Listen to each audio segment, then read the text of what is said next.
Top quality और consistent performance के लिए सिर्फ सिल्वर पंप्स। टॉप क्वालिटी और कंसिस्टेंट परफॉर्मेंस के लिए सिर्फ सिल्वर पंप्स, नाम याद रखना। गरज नसलेला शक्तीपीठ रद्द व्हावा ही महाराष्ट्रातल्या 12 जिल्ह्यातल्या शेतकऱ्यांची मागणी आहे। गेले वर्ष सव्वा वर्ष आम्ही सातत्याने सांगतो की हा गरज नसलेला महामार्ग आहे आणि म्हणून परवा आम्ही 12 जिल्ह्यामध्ये रस्ता रोको केलं। विधिमंडळात त्याचा आवाज उठवला, परंतु सरकार ऐकायला तयार नाही। जनतेचं सरकार ऐकत नाही, लोकप्रतिनिधींचं सरकार ऐकत नाही। शेवटी विठ्ठलाचं तरी ऐकतो का हे साकडं घालण्यासाठी आम्ही पंढरपूरला आज सगळेजण 12 जिल्ह्यातले लोक जात आहोत आणि विठ्ठलाला साकडं घालणार आहे की 6 तारखेला महायुतीचे लोक ज्यावेळी अभिषेकाला येतील, दर्शनाला येतील, त्या निमित्तानं त्यांना या ठिकाणी या शक्तीपीठाचा फेरविचार करण्याची बुद्धी देऊ, ही विठ्ठलाला आम्ही साकडं घालणार आहोत। देव ऐकल मात्र देवेंद्र ऐकल का? आता देवांच्या माध्यमातून, विठ्ठलाच्या माध्यमातून मुख्यमंत्र्यांनी ऐकावं ही आमची अपेक्षा आहे। शेवटी आज जनता एवढ्या ताकदीनं रस्त्यावर उतरते, हे राजकीय आंदोलन नाही आहे, किंबहुना हे शेतकऱ्यांचं आंदोलन आहे। ह्याला राजकीय कलर न देता मुख्यमंत्र्यांनी हिंदी भाषेच्या संदर्भात जसं 2 पावलं मागे जाण्याची भूमिका घेतली, तसं यात सुद्धा घेतली तर हरकत नाही। मला वाटतंय शेतकऱ्यांचा हिताचा निर्णय घेतला तर आपली माघार होत्या असं सरकारनं समजू नये।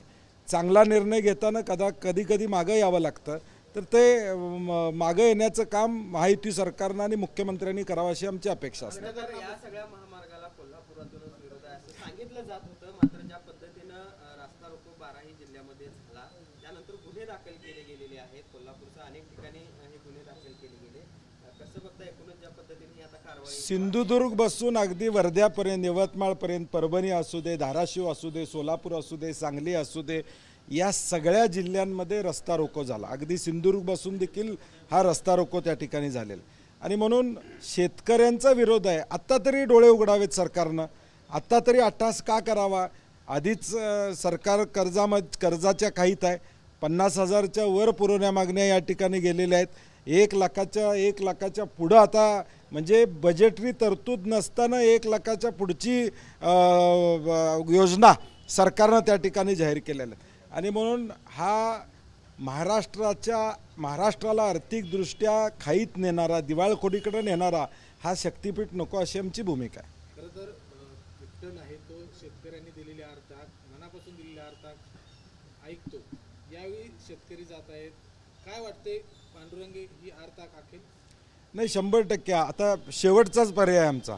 आम्ही पहिला मोर्चा कोल्हापूरमध्ये 1.5 वर्षापूर्वी काढला, राज्याची बैठक घेतली, आझाद मैदानावर एक मोर्चा काढला, विधिमंडळात विधानसभा असू दे, विधान परिषद असू दे, इथं आवाज उठवला।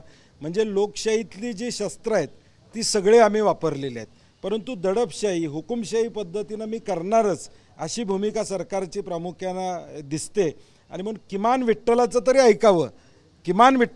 ऐकावं अशी आमची अपेक्षा असणार। काही शेतकऱ्यांचं ह्या महामार्गाला समर्थन असल्याचा दावा मुख्यमंत्री करतायत। नाही, मी विधिमंडळात परवा सुद्धा पत्र दिलेलं आहे। 1000 शेतकऱ्यांचा पाठिंबा आहे असं सन्माननीय मुख्यमंत्री महोदयांनी ऑन द फ्लोर सांगितलेलं आहे। आम्हाला ते 1000 शेतकऱ्यांची नावं द्या, जाहीर होऊ देत नावं, 1000 शेतकरी कोण आहेत हे तर लोकांना कळू दे, म्हणजे आम्हाला सुद्धा कळलं आमच्याबरोबर असणारे शेतकरी नेमकं कोण आहेत। ज्यांच्या जमिनी जाणार आहेत ते आमच्याबरोबर आहेत, ज्यांच्या जमिनी जाणार नाहीत त्यांनी सह्या केल्या असतील तर त्याला काय अर्थ असणार नाही।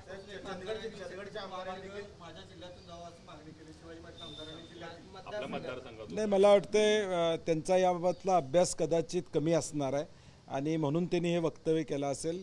चंदगडमधून खाली जोडणारा रस्ता बेळगाव मार्गे जो येतो तो चौपदरीकरण करण्याचं धोरण त्यांनी त्या ठिकाणी स्वीकारावं आणि गरजेचं नसलेलं उगाच राजकीयदृष्ट्या मी त्यात आहोत हे दाखवण्यासाठी आमदार महोदयांनी कुठलंही पाऊल उचलू नये अशी माझी त्यांना विनंती आहे। आजच्या या साकडे घालण्याच्या आंदोलनाला कोण नेते सहभागी होतात आणि शेतकऱ्यांना काय आव्हान करतायत? नाही, राजू शेट्टी आणि आम्ही त्या दिवशी जाहीर केलं की आम्ही विठ्ठलाला साकडं घालू।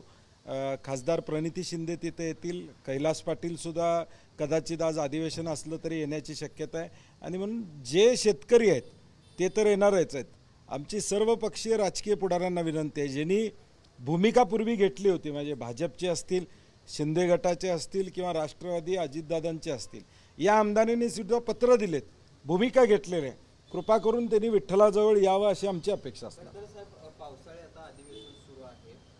कशा पद्धतीनं महायुती सरकारचं म्हणजे विरोधकांच्या बद्दलचे दिसते, कारण बबनराव लोणीकरांचे माफीचा विषय आला, त्यावर नाना पटोले यांच्यावर ज्या पद्धतीनं कारवाई झाली, कशा पद्धतीचा व्यवहार दिसतोय महाविकास आघाडीबद्दल एकूणच? शेतकऱ्याबद्दल प्रेम आपुलकी या सरकारला नाही आहे. नाना पटोलेजींनी मागणी केली, बबनराव लोणीकरांनी माफी मागावी, त्याच्याऐवजी नाना पटोलेंनाच बडतप करण्याचं काम एक दिवसासाठी करण्यात आलं.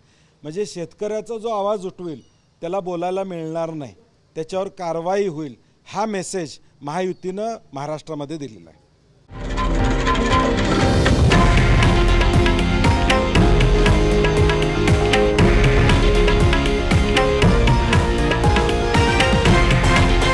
हे आहे देशातील नंबर 1 न्यूज नेटवर्क आणि आपण पाहत आहात TV9 मराठी, एकमेव.